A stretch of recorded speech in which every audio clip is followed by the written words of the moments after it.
Hi Capricorn, June 2024, ito na po ang inyong reading. Kuha lang tayo ng ilang messages para sa inyo. As usual, mensaheng gabay lamang po. Para sa mga Capricorn ngayong bagong buwan ng Hunyo, anong ating maiiwan para sa kanila? Guidance, advice, Capricorn, message. Capricorn, anong ating advice maiwan para sa mga taong ito? Way.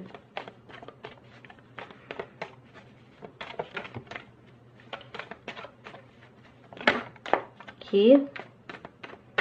Okay. Masama na sa akin kamay. The Ten of Pentacles. Reverse. The Three of Swords. Okay. Okay. Kunin na natin to. The Devil. This one is in reverse. The King of Swords. And the Hangman. Okay, ito hindi ko tatamisan, guys. Tayo ay general reading. Just only take what resonate. Napakalawak po ng maring makapakinig nito. At ng ilang bagay-bagay. Pero, meron ditong umaangat. Ito maring mag-apply along with your other cards with Three of Swords. Could be mentally, emotionally, or even physically. Yung pakiramdam na low yung energy. Okay, I mean, hindi okay. I will be honest. Na napaka-normal. It's okay not to be okay. Minsan na pagtatanong tayo kung andito ba tayo sa tamang posisyon o tama ba yung ginagawa natin sa ating pang-araw-araw na buhay at dito nagiging emosyonal. Maari ito lang yung pinaka-message with the Devil, katabing-katabi. This one is in reverse. Merong ilang pakiramdam or magiging extra sensitive ang ilan sa buwang ito. Okay? Life in general, kung ano man yung higit na nag-highlight right now sa yung buhay, especially pag may patungkol sa usaping pera, relasyon, pamilya. Okay? So, alisin lang yung ilang pangamba or nagiging nega tayo at times. Or kung talagang merong hugot po ito, I have no idea, syempre pa. Para sa ilan sa inyo na dumaan, especially nito lang, itong mga nakaraan na pagkakataon sa inyong buhay, dumaan sa heartbreak, heartache. Okay? I will be straightforward po. Dito, kailangan nyo nang i-release itong ilang demonyo. Ay, the devil po ay narito. Ilang demonyo na hindi na nagsaserve ng purpose para sa inyo. At, ayan, ito naman ay, unti-unti. Iba-iba tayo ng proseso sa pagpapahilom ng sugatang puso. Kung hindi pa ngayon, hindi pa kayo ready na totally let go lahat, hindi rin naman tayo kailangang magmadali. Okay? But maybe this is a sign for some of you to let go, to release, ayan, itong ilang may pagkasobra or pagkasama. Ayan, na alam mong hindi nakakatulong para sa'yo at naiiwanan ka lang ng stress, ng ilang isipin na hindi okay. Okay? At balance is the key.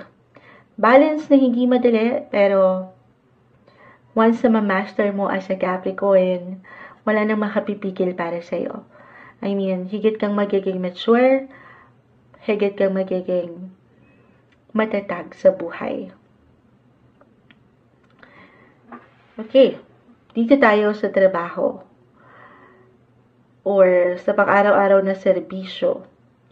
Ilang responsibilities, I feel na meron po ditong pag-increase, pagdagdag ng ilang gawain. Oo, I will be honest. So, maaring ngayong June ay andyan pa rin yung pagiging productive and busy. Ano man ang, kahit simpleng lang to guys, simpleng gawain sa pang-araw-araw, kung kayo mga housewife, ayan, para bang nadadagdagan yung ilang gawain or higit kayong kakailanganin ng ilang tao sa inyong paligid. So, you have to be ready. Syempre pa, ito ay isang responsibility. Pero as a Capricorn, sabi ko, hindi niyo pa man yan ma-realize, masipag kayo. Handa kayo sa ilang trabaho. Pero,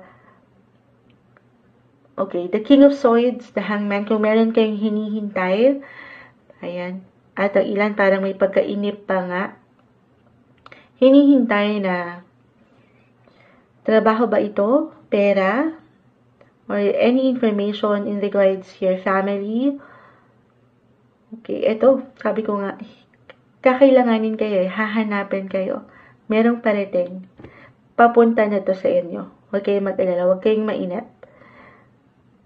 Ayan, maaring hinahanda na kayo ngayon pa lang. Itong pagkasobra, sabi ko nga, could be physically, mentally, yung ilang pain, sa mas practical, hindi po isang medical advisor ang Moonchild.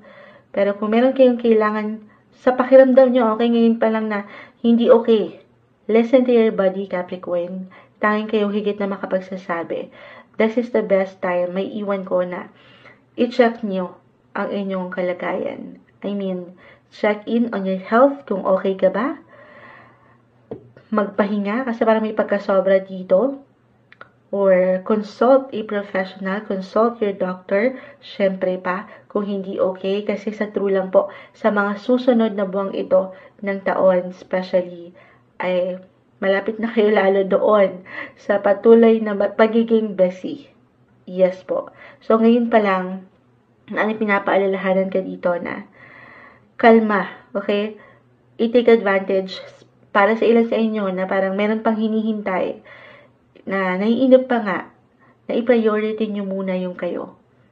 Dahil merong parating po. Paghandaan nyo ito sa inyong mga sarili.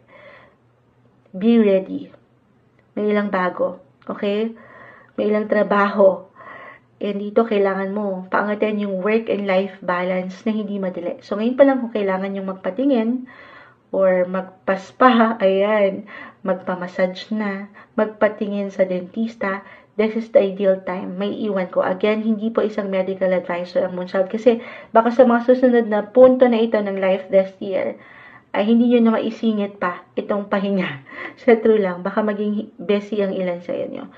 But this is something na, ano naman sabi ko, natural sa inyo, magiging masaya kayo. So, kung saan ka masaya, supportahan kita dyan, Capricorn. Okay? Pero, focus din sa inyong mga sarili. Okay? Improve. Dito sa ika-improve ng inyong physical or mental, emotional na aspeto. More on self-care, self-love. Ayan, madalas niyong naririnig yan kay Moonchild. Okay, ano pa bang ma-add natin dito? More on rest time, private, yung pagiging low-key, magpahinga. Kasi parang meron tayong burned out dito the Three of Swords. Sa inyong mga isipin, sa inyong mga puso, you have to listen to your body. At hindi lang focus sa puso. Okay? Ayan. Kung kailangan mag-reflect, do some reflection, life review sa mga nagdaang ito na pace ng iyong buhay, especially this year. Kung nanaisin lang naman, try to do a journal kahit sa inyong mga CP lang, kung ano yung mga laban na nailaban nyo, nalagpasan nyo. Kasi parang dito may pagka-pressure din. Mula dito sa ilang hinihintay ng ilan, yung luck, yung opportunity, huwag kayong mag-alala. Kung ngayon may pagkainap, claim natin to, okay? Na meron pong parating. Kaya naman naging mabagal talaga. Kasi dito, baka meron nang nakapupuna. Okay, the King of Swords ay narito. Meron nakikitaan ka na ng galing. Hindi mo lang ito nakikita, napapansin, pero nakikita ka, okay? I mean, ramdam ka. Itong efforts, yung patuloy mo ginagawa. It could be someone, higher ups, a VIP, your boss. Baka tahimik lang itong nakamasid sa'yo, Capricorn, sa iyong kasipagan, sa iyong kagalingan, yung effort na inilalaan mo sa buhay paggawa. At dyan,